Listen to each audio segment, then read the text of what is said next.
Journalism is a profession built on truth, responsibility, and ethical commitment to society. But it is also a profession deeply exposed to human suffering. This exposure, combined with tight deadlines, professional pressure, and ethical responsibility, creates a significant psychological burden. Mental health is therefore not a side issue in disaster journalism. It is a core safety concern. Traditionally, journalism training has emphasized objectivity, distance, and emotional control. These principles aim to protect professional judgment. However, they often clash with the journalist's humanity. Empathy is essential to understand victims' stories, but emotional involvement can also take a toll.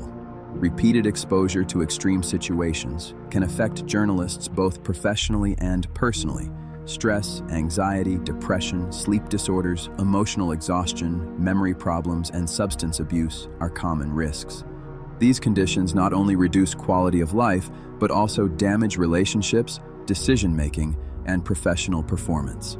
Covering disasters demands resilience, but resilience does not mean emotional immunity. Journalists are expected to be empathetic and sensitive while maintaining professional distance. This balance is difficult and often fragile. Several psychological reactions are common in disaster coverage. Stress is one of the most frequent. Acute stress may appear during intense moments, while chronic stress develops over time, especially in prolonged crises.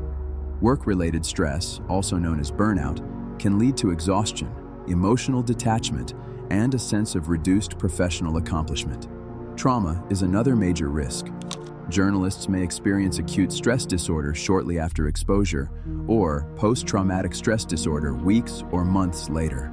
Symptoms can include intrusive memories, emotional numbness, avoidance, hypervigilance, and sleep disturbances.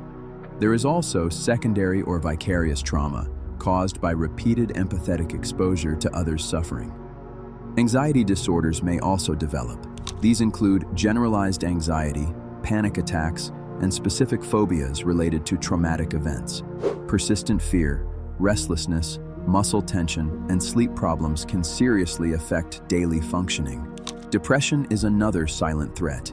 It may manifest as persistent sadness, loss of interest, fatigue, feelings of guilt or worthlessness, difficulty concentrating, and, in severe cases, suicidal thoughts.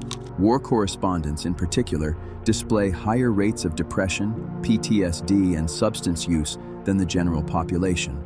In surveys conducted for this guide, more than 60% of journalists reported needing psychological support during disaster coverage. Can psychological trauma be completely avoided? The honest answer is no. Even experienced journalists can be affected unexpectedly. Journalists must accept that mental health risks are real and legitimate.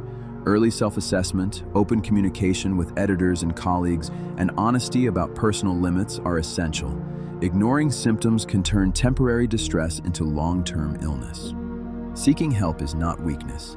It is professional responsibility. Caring for mental health is caring for journalism itself. A journalist who is supported, aware, and resilient is better equipped to inform society with clarity, humanity, and responsibility, especially in times of disaster.